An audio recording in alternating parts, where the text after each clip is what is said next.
Bonjour et bienvenue, voici notre tour d'horizon économique, géopolitique, sanitaire et boursier. Nous sommes le vendredi 9 octobre et pour comprendre comment tourne la planète finance, c'est sur la bourse au quotidien et nulle part ailleurs. Et l'épisode du jour s'intitulera Nous voici revenus au niveau du 3 septembre dernier. Est-ce normal? Est-ce confortable? Wall Street semble de plus en plus à l'aise avec la perspective d'une alternance politique le 3 novembre prochain. Joe Biden, Kamala Harris n'effraient pas l'électeur américain. Manifestement, et comme beaucoup d'élections se gagnent au centre, sauf peut-être celle de 2016, on s'en souvient, avec un Trump anti-système et qui avait joué de cette carte. Là, cette fois-ci, on revient à quelque chose de classique, justement, l'anti-système, quand il est incarné par Trump, on n'en veut plus et on veut revenir à des gens qui ne tweetent pas une chose et son contraire à 24 heures d'intervalle, qui ne balancent pas une fake news sur deux tweets, et parfois il y a même 4 fake news dans un seul tweet. Donc les Américains ont envie d'avoir un président qui incarne vraiment la fonction présidentielle aux États-Unis. Donc ça sera probablement Joe Biden. Voilà.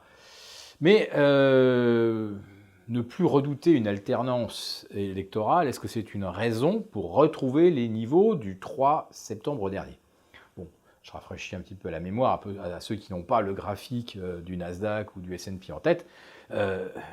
Au soir du 2 septembre, on était sur des records historiques absolus. Et puis on ouvrait d'ailleurs sur de nouveaux records le 3 septembre. Et puis on finit sur une chute de 3,5 sur le S&P, moins 5 sur le Nasdaq. Et là on se dit, patatras, on a fait trop d'excès cet été, on va corriger et c'est probablement pas terminé.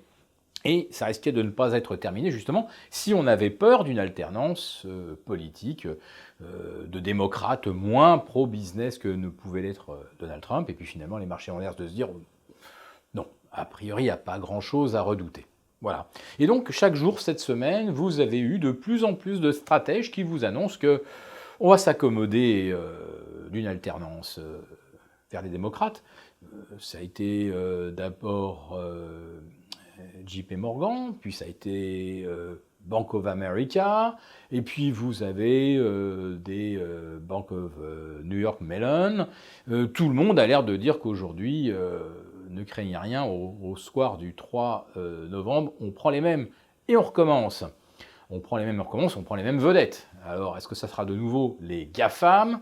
Vous savez que les démocrates ont créé une commission d'enquête, justement, sur la situation de monopole. Donc, c'est une commission antitrust, mais qui n'instruira pas le procès d'Apple, d'Amazon, de Facebook et Google, à moins de gagner également le Sénat. Sinon, le projet ne sera même pas examiné, donc les GAFAM vont pouvoir continuer, comme on dit, de rigoler.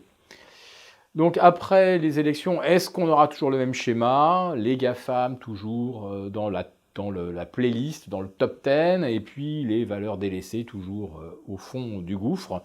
C'est un petit peu l'enjeu, mais c'est aussi l'enjeu peut-être plus direct, plus imminent, des résultats trimestriels, où là, peut-être qu'on va découvrir des révisions à la baisse pour le 4e trimestre. En France et en Europe, ça semble incontournable. Donc il y aura des déceptions et un marché qui est remonté jusque sur ces niveaux du 3 septembre dernier et avec des volumes quand même très faibles à Paris. Regardez, on a des séances à moins de 1,8, 1,9 milliard à 17h29. On atteint péniblement 2,5 milliards à 17h36. Alors bien sûr, je vous parle des statistiques Euronext. Si vous prenez toutes les plateformes, les dark pools, peut-être qu'on fait 5 milliards par jour. Je suis prêt à accepter l'hypothèse qu'Euronext fait à peu près ou traite la moitié des volumes. Mais 5 milliards, c'est très très faible. 5 milliards, c'est ce qui se traite sur Apple au cours du premier quart d'heure de cotation tous les jours à Wall Street. Vous rendez-vous compte? Donc, Paris, ce sont des volumes extrêmement étroits. Il n'y a pas d'acheteurs. Et si ça monte, c'est simplement parce que vous avez les algos qui répliquent la tendance qu'on observe notamment outre-Atlantique. Voilà, donc on est une nouvelle fois comme le bouchon sur l'eau et il n'y a aucune initiative véritablement pour l'instant en Europe et toujours pas donc de rotation sectorielle. Ce qui pourrait nous sauver effectivement de se dire un Nasdaq qui se paye 40 fois les bénéfices, on ferait peut-être mieux quand même de s'intéresser maintenant à l'Europe qui se paye même pas 20 fois en moyenne. Mais cette grande rotation, pour l'instant, on ne la voit toujours pas. Alors peut-être que la semaine prochaine, avec les trimestriels, ça inspirera quelques stratèges. Mais pour l'instant, ça reste une grosse question. Si cette vidéo vous a plu, n'hésitez pas à nous mettre un pouce. On vous retrouve lundi pour notre prochaine quotidienne.